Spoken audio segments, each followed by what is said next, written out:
ಕಣ್ಮುಚ್ಚಣ ಅಂದ್ರೂ ಆಗೋದಿಲ್ಲ. ಈ ಸ್ಮಶಾನದಲ್ಲಿ ಎಲ್ಲಾ ಶೋಗಳಿಗೂ ಕಲರ್ ಕಲರ್ ಆಸೆಗಳು. ಆದ್ರೆ ನಮ್ಮೂರ್ ಜನಕ್ಕೆ ಮಾತ್ರ ಯಾವ ಆಸೆನೂ ಇದೆ. ನಿರಂಬಳವಾಗಿ ಆಯ್ಕೆ ಮಾಡ್ಕೊಂಡಿರೋ ಬ್ಲ್ಯಾಕ್ ಅಂಡ್ ವೈಟ್ ಪ್ಯಾಟರ್ನ್ ಕಣೋ.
ಅದೆಂತ ಆಸೆ ಪ್ರಕಾಶ ಬರುತ್ತೆ ಇವತ್ತು.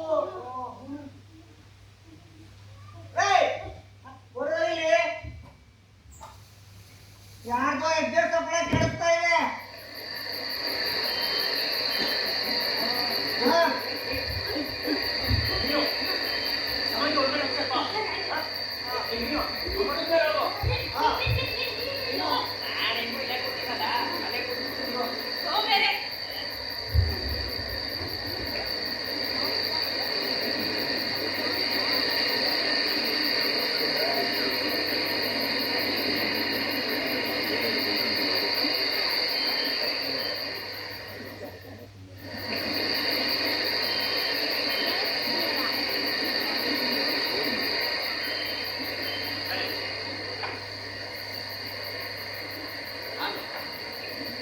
ಬಿಟ್ಟು ನನ್ನೂರು ಇದೆ ಸ್ಟಾರ್ಟ್ ಮಾಡಿ. ನಾನು ಹುಟ್ಟಿದ್ದು ಬೆಳೆದಿದ್ದು ಎಲ್ಲ ಇದೇ ಊರಲ್ಲಿ. ನಾನೊಬ್ಬ ಕಳ್ಳ. ಚಿಕ್ಕ ಪುಟ್ಟ ಸರಂಜಾಮುಗಳನ್ನ ಕಲಿತೀನಿ. ಚಿಕ್ಕ ಪುಟ್ಟ ಸರಂಜಾಮುಗಳನ್ನ ಕಲಿತಾ ಜೀವನ ನಡೆಸ್ತಿರೋ ನನಗೆ ಈಗೀಗ ಒಂದು ಹುಚ್ಚು ಹಿಡಿದಿದೆ. ದೊಡ್ಡ ಶ್ರೀಮಂತ ಆಗ್ಬೇಕು ಅನ್ನೋ ಹುಚ್ಚು. ಈ ಹುಚ್ಚಿಗೆ ಪ್ರಚೋದನೆ ಅಂದ್ರೆ ಎರಡು ವಿಷಯ ನೋಡಿ. ಒಂದು, ನನ್ನ ಹೆಂಡತಿ ಕ್ಯಾಥರೀನಾ ನೋಡೋಕೆ ಅಷ್ಟೇನು ಸೌಂದರ್ಯವತಿಯಲ್ಲಿ ತಕ್ಕ ಮಟ್ಟಿನ ರೂಪ ಇದೆ.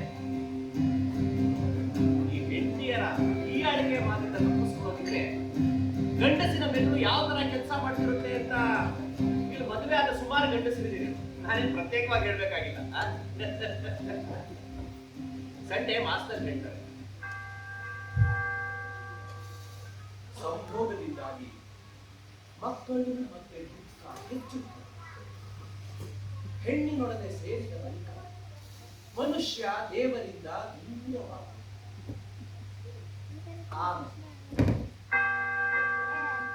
ಅವರೇನು ಹೇಳ್ಕೊಳ್ಳಿ. ನನ್ನ ಹುಚ್ಚಿಗೆ ಪ್ರಚೋದನೆ ಇನ್ನೊಂದು ಒಂದಲ್ಲ, ನನ್ನ ಸ್ನೇಹಿತ ವಿಲಿಯಂ. ನಾನು ವಿಲಿಯಂ ಒಂದೇ ಶಾಲೆಗೆ ಓದಿದ್ದು. ಪಕ್ಕ ಕೂತ್ಕೋತಾ ಇದ್ವಿ ಒಂದೇ ಬೆಂಚ್. ಆದ್ರೆ ಅವನು ಶಾಲೆಗೇನೋ ಸರಿಗೆ ಬರ್ತಿರ್ಲಿಲ್ಲ. ಅವರಪ್ಪ ಒಂದು ಕಸಾಯಿ ಅಂಗಡಿ ಇಟ್ಕೊಂಡಿದ್ದ. ಅಲ್ಲಿ ಮಾಂಸ ಹೆಚ್ಚಾ ಕೂತ್ಕೊಂಡಿರ್ಲಿಲ್ಲ. ಅವ್ರಿಗೆ ನಾನೊಂದು ಪೌಂಡ್ ಸಾಲ ಕೊಟ್ಟಿದ್ದೆ. ಯಾವತ್ತೂ ಕೊಡ್ಲೇ ಇಲ್ಲ. ಅದ್ಬಿಡಿ, ಶಾಲೆಗೆ ಬರ್ತಿದ್ದವನು ಶಾಲೆಗೆ ಬರೋದನ್ನೇ ನಿಲ್ಲಿಸ್ದ. ಅವನು ಮತ್ತೆ ನನಗೆ ಸಿಕ್ಕಿದ್ದೆ ಅವನಿಗೆ 19 ವರ್ಷ ಇರ್ಬೇಕಾದ್ರೆ. 27 ವರ್ಷದ ಹುಡುಗಿಯನ್ನು ಮದುವೆ ಆಗಿದ್ದ. ಆ್ಯನ್ ಹ್ಯಾಥ್ವೇ ಅಂತ, ಇಲ್ಲೇ ನಮ್ಮ ಪಕ್ಕದ ಹಳ್ಳಿಯವರು. ಇವರ ದಾಂಪತ್ಯ ಏನು ಅಷ್ಟೊಂದು ಚೆನ್ನಾಗಿಲ್ಲ ಅಂತ ಜನ ಮಾತಾಡ್ಕೊಂಡಿದ್ರು. ಆದ್ರೆ ಈ ವಿಲಿಯಂಗೆ ಸಾಲ ಮಾಡೋದ್ರ ಜೊತೆ ಕದಿಯೋ ಚಟಾನು ಇತ್ತು. ಹೊಲ ಜಿಂಕೆಗಳನ್ನ ಕದೀತಾ ಇತ್ತು. ಒಂದು ದಿನ ಹೊಲ ಕದಿಬೇಕಾದ್ರೆ ಸಿಕ್ಕಾಕಿತ್ತು, ಅವಮಾನ ಆಯ್ತು.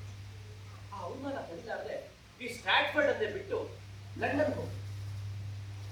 ಲಂಡನ್ ಹೋದವನು ಯಾವುದೋ ಒಂದು ನಾಟಕ ಕಂಪ್ನಿ ಸೇರಿದಂತೆ.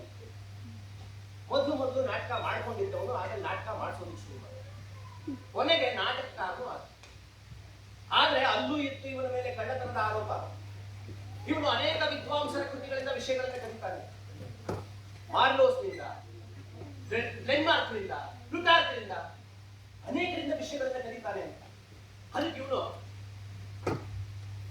ಕಲಿದೇ ಯಾವನಾದ್ರೂ ಒಬ್ಬ ರೈಟರ್ ಇದ್ದಾನೆ, ಬರಿಬೇಕು ಅಂದ್ರೆ ಕದಿಲೇಬೇಕು. ಮತ್ತೊಬ್ಬರ ಜೀವನದಿಂದ ಅಥವಾ ಪುಸ್ತಕದಿಂದ ಅಂತ ತನ್ನನ್ನು ತಾನು ಸಮರ್ಥಿಸ್ಕೊತಾ ಇದ್ದಾನೆ.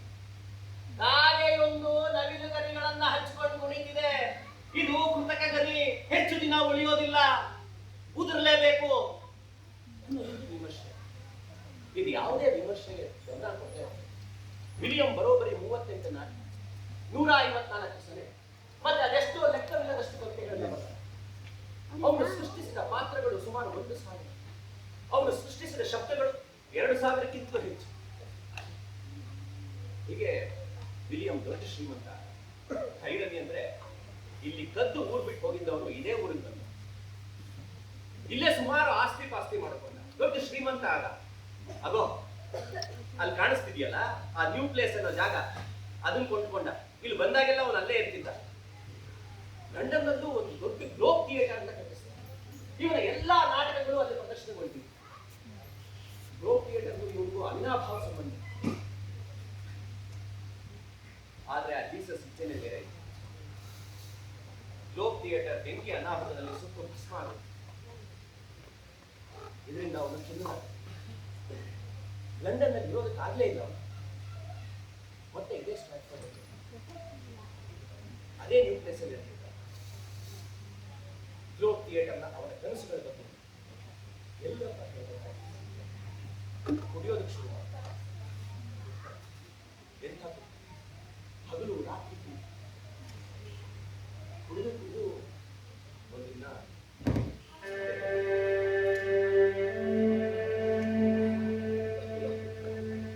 ಸತ್ತಾಗೋರಿಗೆ 52 ವರ್ಷ. ಅವನು ಸತ್ತ ಮೇಲೆ ಅನೇಕ ಪತ್ರಿಕೆಗಳು ಬಂದವು.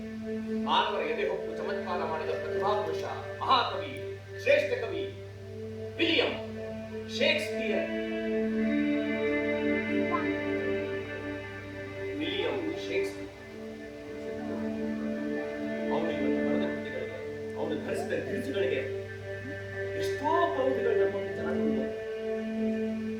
ಅದೆಲ್ಲ ಹರಾಜಾಗಿದೆ. ಕೇಳ್ರಪ್ಪ ಕೇಳ್ರಿ, ಶೇಕ್ಸ್ಪಿಯರ್ ಸೇದಿದ ಸಿಗರೇಟಿನ ತುಂಡು 1 ಪೌಂಡ್ ಒಂದ್ಸರ್ತಿ 10, 100, 200. ಕೇಳ್ರಪ್ಪ ಕೇಳ್ರಿ, ಶೇಕ್ಸ್ಪಿಯರ್ ಧರಿಸಿದ್ದ ಕಿಣಿಯ ಓಲೆ 1 ಪೌಂಡ್ ಒಂದ್ಸರ್ತಿ 100, 150, 1000. ಕೇಳ್ರಪ್ಪ ಕೇಳ್ರಿ, ಶೇಕ್ಸ್ಪಿಯರ್ನ ಕೃತಿ ಸಂಗ್ರಹ 1 ಪೌಂಡ್ ಒಂದ್ಸರ್ತಿ 1000, 2000, 10,000. ಸಾವಿರಾರು ಪೌಂಡ್ಗಳಿಗೆ ಮಾಡ್ತಾರೆ. ಅದಕ್ಕೆ ನಾನಿವತ್ತು ಒಂದು ತೀರ್ಮಾನ ಮಾಡಿದೆ. ಶೇಕ್ಸ್ಪಿಯರ್ ಬರೆದ ಕೃತಿಗಳೇ ಸಾವಿರಾರು ಪೌಂಡ್ಗಳಿಗೆ ಹರಾಜಾಗಬೇಕಾದ್ರೆ ಇನ್ನು ಆ ಕೃತಿಗೆ ಯೋಚನೆಯನ್ನು ಮಾಡಿದ ಅವನ ಬುರುಡೆಗೆ ಇನ್ನೆಷ್ಟು ಜನ ಬೆಲೆ ಕಟ್ತಾರೆ, ಇನ್ನೆಷ್ಟು ಜನ ದುಡ್ಡು ಕೊಟ್ಟು ಕೊಂಡ್ಕೋತಾರೆ ಅಂತ. ಇವತ್ತು ಆ ಬ್ಯಾರಿಸ್ಟರ್ ಅವರ ಸಮಾಜ ಅದನ್ನು ನಾನು ಅದರಲ್ಲಿ ಹುದುಗಿರೋ ಆ ಬುರುಡೆಯನ್ನ ನಾನು ಕದೀತೀನಿ. ಅದನ್ನ ಇಂಗ್ಲೆಂಡಿನ ಬೀದಿಗಳಲ್ಲಿ ಹರಾಜ್ಬಿಡ್ತೀನಿ. ಕೇಳ್ರಪ್ಪ ಕೇಳ್ರಿ, ಶೇಕ್ಸ್ಪಿಯರ್ನ ಬುರುಡೆ ಮಾರಾಟಕ್ಕಿದೆ. 1 ಪೌಂಡ್ ಒಂದ್ಸರ್ತಿ 10,000, ಲಕ್ಷ, 10 ಲಕ್ಷ.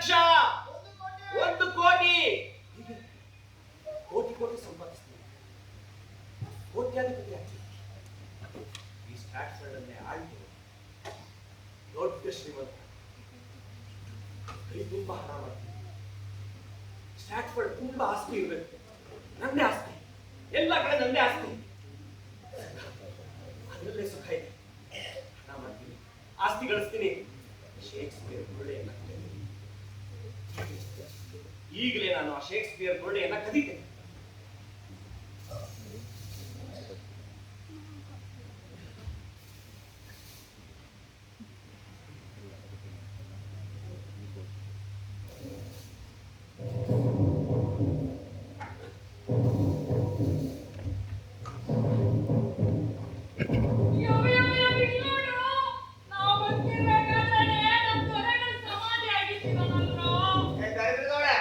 ನಾವೆಲ್ಲ ಬದುಕಿದೀವಿ, ಸತ್ತಿದೀವಿ ತಾನೇ.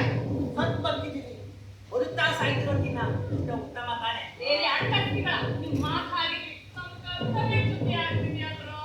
ಏನದು? ಸೃಷ್ಟಿ ಆದ್ಮೇಲೆ ಸಮಾಧಿ ಕಾಯಕ್ಕೆ ಅಂತಾನೆ ನಮ್ಮನ್ನೇ ಅಂತಿರೋದು. ಈಗ ಆ ಒಂದ್ ಕೆಲಸ ನೆಟ್ಟೆ ಮಾಡ್ಲಿಲ್ಲ ಅಂದ್ರೆ ನಮ್ ಪ್ರೇತತ್ವ ಉಳಿಯತ್ತ? ನೋಟ್ ಬರಿ ಮಾಡ್ಕೊಬೇಡಿ. ಆ ಬೋಟ್ ಮೇಲೆ ಅದೇನ್ ಬಂದಿದೆ ಗೊತ್ತಾನೆ ಮುಖ್ಯ. ನಮ್ ದೊರೆಗಳಿಗೆ ಅವಾಗ್ಲೇ ಗೊತ್ತಿತ್ತು ಅವ್ರ ಸತ್ ಮೇಲೆ ಸಮಾಧಿ ಬಗ್ಗೆ ಯಾರು ಹೇಳ್ಕೋತಿಲ್ಲ ಅಂತ. ಅದಕ್ಕೆ ಆಗಲೇ ಶಾಪ ಹಾಕ್ಬಿಟ್ಟಿದ್ದಾರೆ. ಮತ್ತೆ ತಮಾಷೆನಾ? ಇವ್ನ್ಯಾರು ಅಡ್ಕಸ್ತಿದ್ದಾನೆ ಮಗ? ನಾವು ದೊರೆಗಳ ಸಮಾಧಿಗೆ ಕೈ ಹಾಕಿದ್ದಾನೆ ಅಂದ್ರೆ ಉಳ್ ಬಾಳ್ತಾನ? ಅವ್ನು ಬಾಳ್ತಿದ್ದಾನೆ, ನಾವು ಬಾಳಿಸ್ತೀವಾ?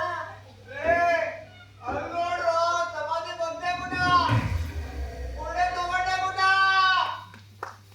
ತಲೆ ಮೇಲೆ ಇಟ್ಕೊಂಡೆ ಗುಣ.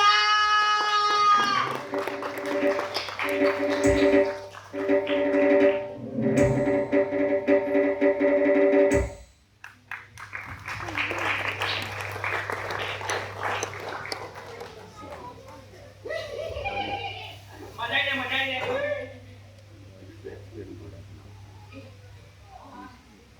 ಶಾಸನ ಒಂದು ಬಂದಿದೆ ಸಮಾಧಿ ಮೇಲೆ. ಓದ್ ಹೇಳ. ಹೇಳ್ಬಿಟ್ಟು ನೀನೆ. Good friend for Jesus' sake forbid to dig the dust. Close here. Blessed be the man who spares these stones, and cursed be he who moves my bones.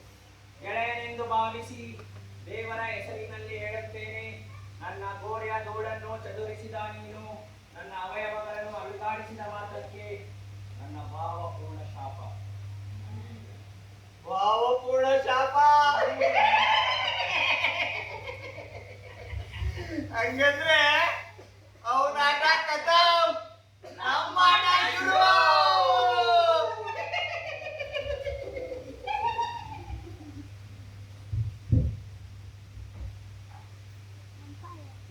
ಕವಟೆಗಳನ್ನು ಆ ಜಯ ಕಾರಿಕೆಗಳ ಸೊತ್ತಿನಲ್ಲಿ ಜಯ ಧಾಮಿಸಿದ ನಡಿಯೇ, ಜಯ ಕಾಡಲಿದ ನಡಿಯೇ, ಜಯ ನಿನಗೆ ಮುಂದೆ ದೊರೆಯಪ್ಪವನೇ, ಜಯ ನಿನಗೆ ಮ್ಯಾಕ್ಬತ್, ಮುಂದಿನ ದೊರೆ ಮ್ಯಾಕ್ಬತ್.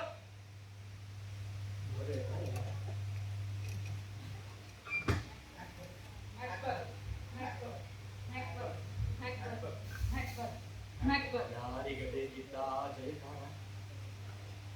ಜಯ ಭೇರಿಯ ನಿಟ್ಟು ಎನ್ನೊಟ್ಟಿಗಿಲ್ಲ ಇಂದು. ಜೈ ನಾಗ್ಪತ್, ಜೈ ನಾಗ್ಪತ್, ಜೈ ನಾಗ್ಪತ್, ಜೈ ನಾಗ್ಪತ್, ಜೈ ನಾಗ್ಪತ್, ಜೈ ನಾಗ್ಪತ್. ಆರು ಆವದಿಯಂ ಬರುತ್ತಿಹರಾರು. ಒಂದೊಂದು ಸದ್ದು ಎನ್ನೆದೆಯ ನನಗಿಸುತ್ತಿಹುದೇ.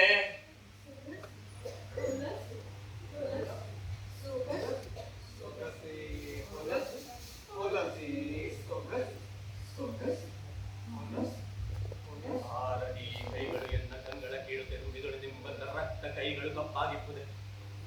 ರೌದ್ರ ಕೈಗಳು ಭಯವನ್ನೊಡ್ಡುತ್ತಿರಲು ವಿಷಾದವೋ ಅಥವಾ ನಾ ಮಾಡಿದ ಪಾಪ ಕರ್ಮಗಳ ಅರಚಾಟವೋ? ಕಂಬನಿ ಎನ್ನೆದೆಯ ಕಂಬನಿಯನ್ನು ಹೊರಸದಿಹುದೆ, ನಿನ್ನ ಕೈ ನೆತ್ತರಿಂ ತೊಳೆಯದಿಪ್ಪುದೆ. ಹೇ ಪಾಪ ಕಾರ್ಯ ವಯಸ್ಸಗಲ್ ಮನಗೊಟ್ಟು ಮೇಲೋಡಿ ಅಡಗಿಕೊಂಡವನೇ, ಎನ್ನ ಕಂಬನಿಯ ಮನಸದಿಹೆಯ?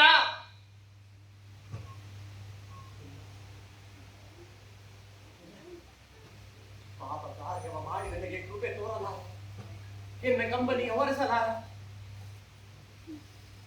ಲಕ್ಷ್ಮಿಯರ ಮಾತುಗಳು ಬಹು ವಿಶ್ವಾಸವಿದೆ, ಸಂಶಯವಿದೆ. ಬಾ ವಿಧಿಯೇ ರಂಗಕ್ಕೆ, ಎನ್ನ ತಪ್ಪುದಲ್ಲ ಮನುಜಗೆ ಎಂದು ಸಾರಿ ಜಗಕ್ಕೆ.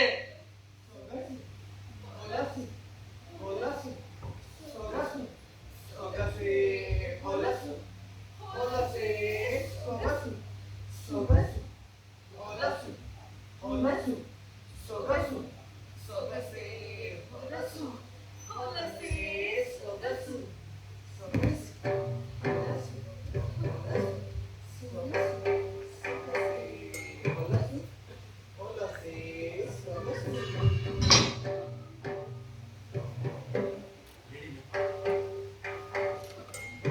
ಲೇಡಿ ಮೆಕ್ಬತ್,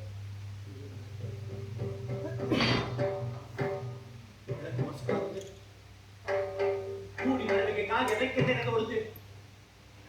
ಮಿಷಿಯ ಕರಿಕಿಂಕರರು ತಮ್ಮ ಬಲಿಗಳ ಕೊಳ್ಳಲೆದ್ದಿಗಳು.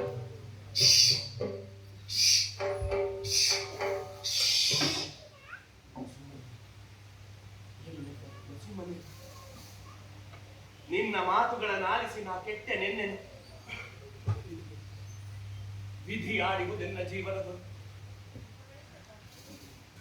ಮೆದುಗಂಗಳ ಉಡಿ ಬಿಗಿಯನ್ನ ಕಳೆದುರುಗಿಸಿರುವ ಆಯುಧಾಯು ಪತ್ರವಂ ನಿನ್ನ ರಕ್ತಾಂಕಿತ.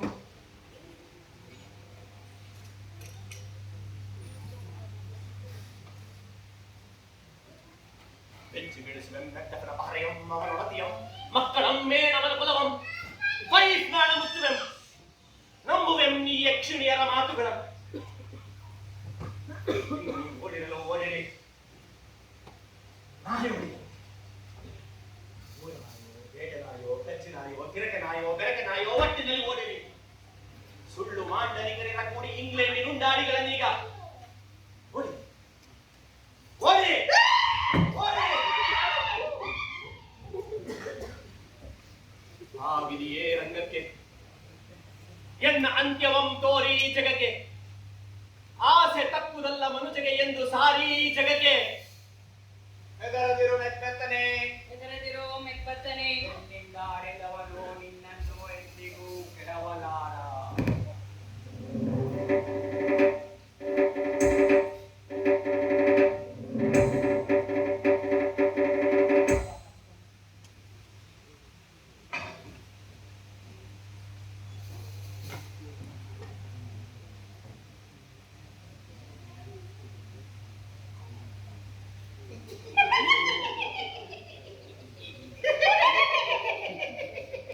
ಯಾರು ನೀವು?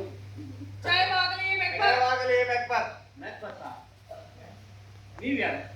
ಕವಿ ಚಕ್ರವರ್ತಿ ಸೃಷ್ಟಿಸಿರೋ ಯಕ್ಷಿಣಿಗಳು ನಾವು. ಮುಕ್ತಿ ದೊರಕಿಲ್ಲ ನಮಗಿನ್ನು. ದೊರೆಗಳ ಸಮಾಧಿ ಕಾಯೋದೇ ನಮ್ ಕಾಯಕ. ಆದ್ರೆ ನೀನು ನಮ್ ಕಣ್ ತಪ್ಸಿ ಶೇಕ್ಸ್ಪಿಯರ್ ದೊರೆಗಳ ಬುರುಡೆಯನ್ನು ಕದ್ದೊಡ್ತಿದ್ಯಾ? ಕವಿಯ ಬುರುಡೆ ನಿನ್ನ ಬುರುಡೆ ತಾಗಿದೊಡೆ. ನೀನಾಗುವೆ ಅವರು ಸೃಷ್ಟಿಸಿರೋ ಪಾತ್ರಗಳಲ್ಲೊಂದು. ಮಾನಸಿಕ ಯಾತನೆ ಅನುಭವಿಸ್ತೀಯಾ? ಆ ಪಾತ್ರಗಳ ಅನ್ವಯಿಸಿದ ಹಾಗೆ ಪಾತ್ರಗಳು ಹಾಗೆ ದುಡ್ಡು ಅಧಿಕಾರ ಅಂತ ನರಳಿ ನರಳಿ ಸತ್ವು. ನಾನು ವಿಲಿಯಂ ರಚಿಸಿದ ಪಾತ್ರಗಳಲ್ಲೊಂದಾದ ನಾನ್ಪತ್ತಾಗಿದ್ದ. ಆದ್ರೆ ನಾನ್ಯಾಕೆ ಪಾತ್ರ ಆಗ್ಬೇಕು? ಆ ಪಾತ್ರಗಳು ಅನುಭವಿಸಿದ ಯಾತನೆಯನ್ನ ನಾನ್ಯಾಕೆ ಅನುಭವಿಸ್ಬೇಕು? ಯಾಕಂದ್ರೆ ನಿನಗೆ ದುಡ್ಡಿನ ಆಸೆ, ಮದ. ಅದ್ರ ಅನುಭವ ನಿನಗೂ ಆಗ್ಬೇಕು. ಆಗ ಗೊತ್ತಾಗುತ್ತೆ ನಿನಗೆ ಯಾವ್ದು ಮುಖ್ಯ ಯಾವ್ದು ಅಮುಖ್ಯ ಅಂತ. ಭಾವನೆಗಳೇ ಇಲ್ಲ ನನಗೆ. ಆ ಮ್ಯಾಕ್ಬತ್ಗೂ ಹಾಗೆ ಮಾಡಿದ್ರು. ನಿಮ್ಮ ಹುಚ್ಚಾಟಗಳಿಗೆ ಬಲಿಯಾದವನು ಪಾಪ ಬಡಪಾಯಿ ಮ್ಯಾಕ್ಬತ್. ಸೊಗಸು ಹೊಲಸು ಹೊಲಸು ಸೊಗಸು ಸೊಗಸೇ ಹೊಲಸು ಹೊಲಸೇ ಸೊಗಸು. ನೀನು ಶ್ರೀಮಂತನಾಗೋದು ನೋಡೋದೇ ಸೊಗಸು. ಕೂಡಿಟ್ಟ ಹಣವನ್ನು ಭಯದಿಂದ ಕಾಯ್ದುಕೊಳ್ಳುವುದೇ ಹೊಲಸು.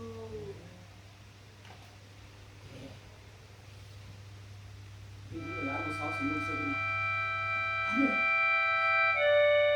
ಸಾಗುವ ದೇಹ ಎಲ್ಲಿಗೂ ಇಲ್ಲ.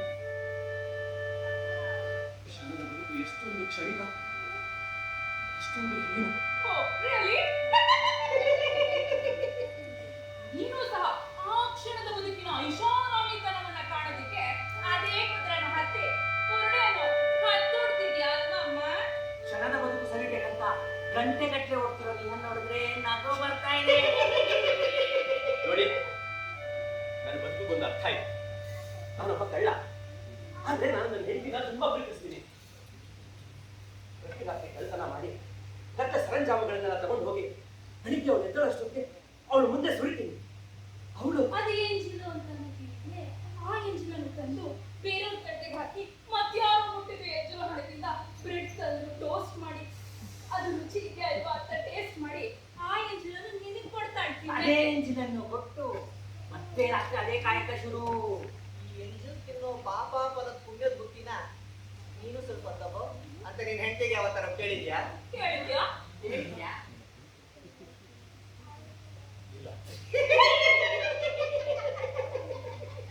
ದುಡ್ಡಿದ್ರೆ ಸುಖವಾಗಿರ್ತಾನಂತೆ. ದುಡ್ಡಿದ್ರೆ ಸಂಬಂಧಗಳು ಚೆನ್ನಾಗಿರುತ್ತಂತೆ. ದುಡ್ಡಿಂದಾನೆ ಸಂಬಂಧಗಳು ಹಾಳಾಗೋದು ಅಂತ ಗೊತ್ತಿಲ್ಲ ಕಣ್ರಿ ಅವ್ರಿಗೆ. ಏಯ್ ಇವ್ನಿಗಿನ್ನೂ ಸಂಬಂಧಗಳ ಮಹತ್ವನೇ ಗೊತ್ತಿಲ್ಲ ಕಣ್ರು. ಸಂಬಂಧಗಳಿಂದ ಬೇಸತ್ತ ಸಂತನನ್ನಾಗಿ ಮಾಡಿಬಿಡೋಣ ಇವನ್ನ. ಮಾಡ ಮಾಡ ಮಾಡ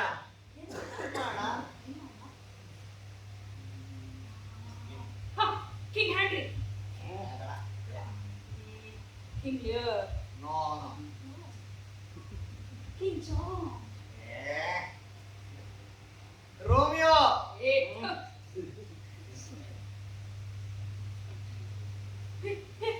ಇರೋಡು ಕುಂಡ್ರಲ್ಲಿ ಇರೋಡು ಹ್ಯಾಮ್ಲೆಟ್. ಯಾ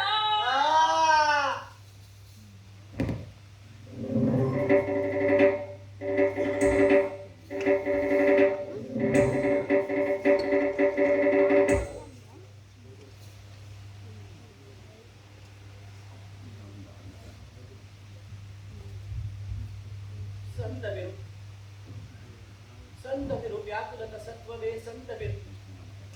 ಎನ್ನೆಲ್ಲ ಒಲವಿಂದ ನಿಮ್ಮೊಲವ ಎನಗೆ ನೀಡಿರಿ ಎಂದು ಬೇಡುವೆನು ಅಸಹಾಯ ಮಾನವ ಈ ಹ್ಯಾಮ್ಲೆಟ್. ತಡೆದು ಸತ್ತು ಮಾಡುತ್ತ ಬಿಡುವ ನಿಟ್ಟುಸಿರು, ಕಣ್ಣಿಂದ ಹೊಳೆ ಹರಿವ ನೀರಿನ ಧಾರೆ, ದುಃಖ ಸಂತಪ್ತ ಮುಖದ ವಿಕಾರ, ಜಗದ ಎಲ್ಲೆಲ್ಲಿ ವ್ಯವಹಾರ, ಎನಗನಿತು ಬೇಸರು ಸಪ್ಪೆ ಸಹಜ ದುರ್ಗಂಧ ದುರ್ಭಗವಸ್ತು. ನನ್ನ ತಂದೆ ಒಬ್ಬ ತಂದೆಯನು, ಅವನು ಮತ್ತೊಬ್ಬನನ್ನು ಕಳೆದುಕೊಂಡನು. ಆದರೆ ನನ್ನ ತಂದೆಯ ಸಾವು ಸಹಜವಿಲ್ಲ. ಅದೊಂದು ಕೊಲೆ, ತೀರ ಹೊಲಸು ಕೊಲೆ. ಎನಿತು ಒಳಿತೆಂದರೂ ಕೊಲೆ ಹೊಲಸು. ಇನ್ನಿದೋ ಅತಿ ಹೊಲಸು, ಅತಿ ವಿಚಿತ್ರ, ಅತ್ಯಂತ ಕೃತ್ರಿಮ. ನಾನು ಬೇಕಂತ ಕೇಳಿದೆನು, ಯಾರು ನೀವು ಒಪ್ಪೆಂದು ಇನ್ನಿದ್ದು ಕೊಲೆ ಎನಿತಾಯ್ತೆಂದು. ನಿನ್ನ ತಂದೆಯ ಪ್ರೇತ ನಾನು. ಈ ಡೇನ್ ರಾಷ್ಟ್ರದಲ್ಲಿ ಸಕಲರ ಕಿವಿ ನನ್ನ ಸಾವು ಒದಗಿಸಿದ ವಿಧಾನವನ್ನು ಕುರಿತು ಕೃತ್ರಿಮದ ಕಡುಮೋಸ ಕಂಡಿರುವುದು. ನಿನ್ನ ತಂದೆಯ ಸಾವಿಗೆ ಕಾರಣನಾದ ವಿಷಮನಸ್ಕನು ಮಕುಟವನ್ನು ಧರಿಸಿದನು. ಅದೊಂದು ದಿನ ತೋಟದಲ್ಲಿ ಮಲಗಿದ್ದೆ. ನಿನ್ನ ಚಿಕ್ಕಪ್ಪ ವಿಷಮೂಲಿಕೆಯ ರಸದ ಸೀಸೆಯನ್ನು ಹಿಡಿದವನು ಕದ್ದು ಬಂದನು. ಕಿವಿಗಳೊಳಗೆ ಆ ನಿಶಿತ ಧೃತಿಯ ಸುರಿದನು. ಅದು ಪಾದರಸದಂತೆ ಒಡಲ ಬಾಗಿಲು ಓಣಿ ಇವುಗಳಲ್ಲಿ ವೇಗದಲ್ಲಿ ಹರಿದಾಡಿ ನನ್ನೊಡಲ ಮೇಲೆಲ್ಲ ಕರಾಳ ಕುಷ್ಠದ ರೀತಿ ಚರ್ಮ ವ್ಯಾಧಿ ತಗುಲಿ ಹೊಲಸಿನ ಅಸಹ್ಯ ಕುರುಹುಗಳೊಡನೆ ಕಂಡಿತು. ಮಗು, ನಿನ್ನ ತಾಯ ವಿರುದ್ಧ ಮನವ ಕೆಡಿಸಿಕೊಳ್ಳಬೇಡ. ಅವಳ ಆತುಮದಿ ಇರುತ್ತಾ ಅವಳನ್ನು ಚುಚ್ಚು ಕಡಿದ ಮುಳ್ಳಾವುದುವೆ. ಆ ಮುಳ್ಳುಗಳ ವಶಕ್ಕೆ ಬಿಡು. ಅಷ್ಟರೊಳಗೆ ತಂದೆ ಸತ್ತಿದ್ದ.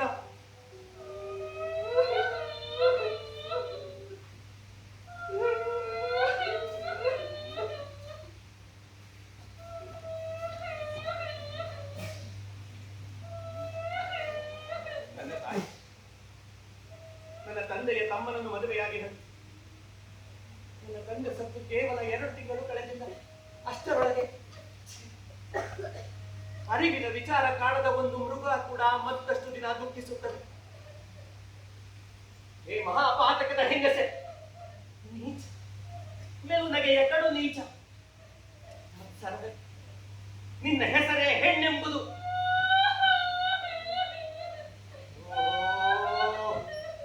ಓ ನನ್ನ ಹೃದಯವೇ ತಡೆದುಕೋ. ಓ ನನ್ನ ನರಗಳೇ, ಒಡನೆ ಮುದಿಯಾಗದೆ ದೃಢವಾಗಿ ನನ್ನನ್ನು ಹಿಡಿದಿರಿ. ಚಪಲ ಕುಪಿತ ವಿರೋಧದಲ್ಲಿ ನನಗೆ ನಾನೇಕೆ ಹಚ್ಚಿಕೊಂಬುದನ್ನು. ನೀವೇನ್ ರಾಷ್ಟ್ರದಲ್ಲಿ ಇದು ಸುಸಂಭಾವ್ಯ.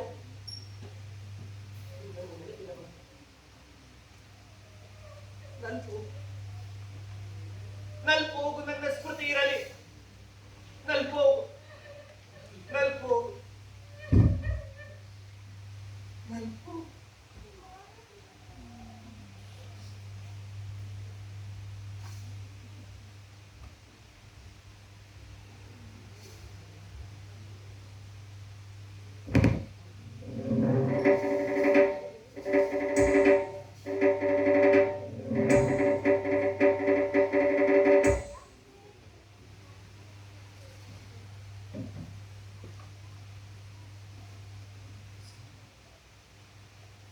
ಸಾವು ಸಾವು. ಎಲ್ಲವನ್ನೂ ಸಾಯಿಸಬೇಕು ಅಂತಾನೆ ಪಾತ್ರಗಳನ್ನ ಯಾಕೆ ಸೃಷ್ಟಿ ಮಾಡಬೇಕಾಗಿತ್ತು ಆ ಶೇಕ್ಸ್ಪಿಯರ್? ಯಾವುದನ್ನು ನಂಬೋದು, ಯಾವುದನ್ನು ಬಿಡೋದು, ಒಂದು ಅರ್ಥ ಆಗ್ತಾ ಇಲ್ಲ. ತಾರೆಗಳು ಹೊಳೆಯುವವೆಂದರೆ ನಂಬಬೇಡ. ಚಂದಿರನು ಚಲಿಸುವನೆಂದರೆ ನಂಬಬೇಡ. ಸತ್ಯವು ಅಸತ್ಯವೆಂದರೆ ನಂಬಬೇಡ. ಆದರೆ ಜೀವನ ಸುಲಭ, ನಂಬದಿರಬೇಡ. ಕಣ್ಣು ಬಿಟ್ಟರೆ ಹುಟ್ಟು, ಕಣ್ಣು ಮುಚ್ಚಿದರೆ ಸಾವು. ಈ ಮಧ್ಯೆ ಕಣ್ಣು ಮಿಟುಕಿಸುವ ಆಟವೇ ನಾವು ಕಂಡುಕೊಳ್ಳುವ ಜೀವನ. ಎಷ್ಟು ದಿನ, ಯಾಕೆ ಈ ಕಸರತ್ತು, ಯಾವುದಕ್ಕೋಸ್ಕರ ಈ ಸಾಧನೆ? ಕೂಡಿಟ್ಟ ಹಣಕ್ಕೋ ಅಥವಾ ಪಡೆದ ಪ್ರಸಿದ್ಧಿಗೋ? ಅಥವಾ ಅಂಕೆ ಇಲ್ಲದೆ ಏನನ್ನಾದರೂ ಸಾಧಿಸಬೇಕೆಂದ ಹಂಬಲದ್ದು. ನಾನು ಅದನ್ನ ಈಗಾಗಲೇ ನಿಮ್ಗೆ ಹೇಳಾಗಿದೆ.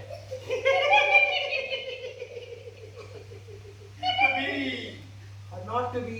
ಯಾರದು ಪ್ರಶ್ನೆ? ಯಾಕೆ ಮಾಡಿದೆ, ಎಂತಕ್ಕಾಗಿ ಮಾಡಿದೆ ಯಾರು ಮಾಡಿದೆ ಅನ್ನೋ ಪ್ರಶ್ನೆ ಗೌರವಾಗಿ ಕಾಲಿನ ಗೊತ್ತಿರುವ ಮನಸ್ಸುಗಳು ಗರ್ಭ ಜಠರ ಕರುಳುಗಳಿಗೆ ಬೇರೆ ಕೊಡುತ್ತಾ ರಕ್ತದೊಂದಿಗೆ ಸೇರಿ ನರಗಳಿಂದ ಬಿಗಿದು ಈ ಮೂಲಕ ಹಾಯ್ದು ಪಂಚೇಂದ್ರಿಯಗಳನ್ನು ದಾಟಿ ಸಹಸ್ರಾರಕ್ಕೆ ತಗುಲಿ ಒಂದೇ ಸಮನೆ ಆಗುವುದಲ್ಲವೇ?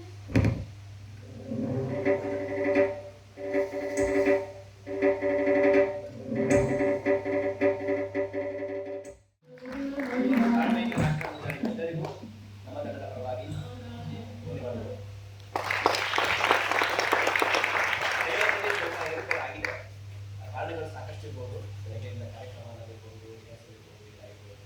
ಮತ್ತೆ ಈ ನಾಟಕ ನಿಮಗೆ ಮುದ ನೀಡಿದೆ ಅಥವಾ ಏನೋ ಒಂದು ನಾವು ಹೇಳೋ ವಿಚಾರ ನಿಮಗೆ ತಲುಪಿದೆ ಅಂತ ನಾನು ಭಾವಿಸ್ತೇನೆ. ಚಪ್ಪಾಳೆ ತಟ್ಟಿದ್ರೆ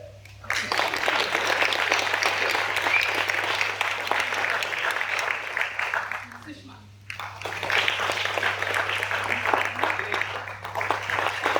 ಸಂಗತಿ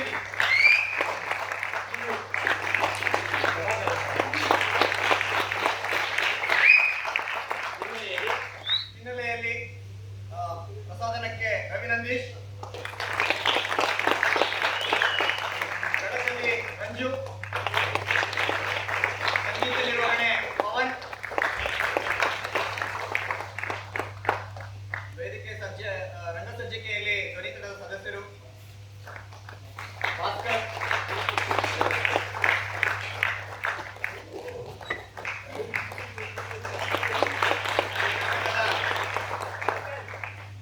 ನಿರ್ದೇಶಕ ಕತೆ ಪ್ರಭಾಕರ್ ಹೆಸರಾವ್.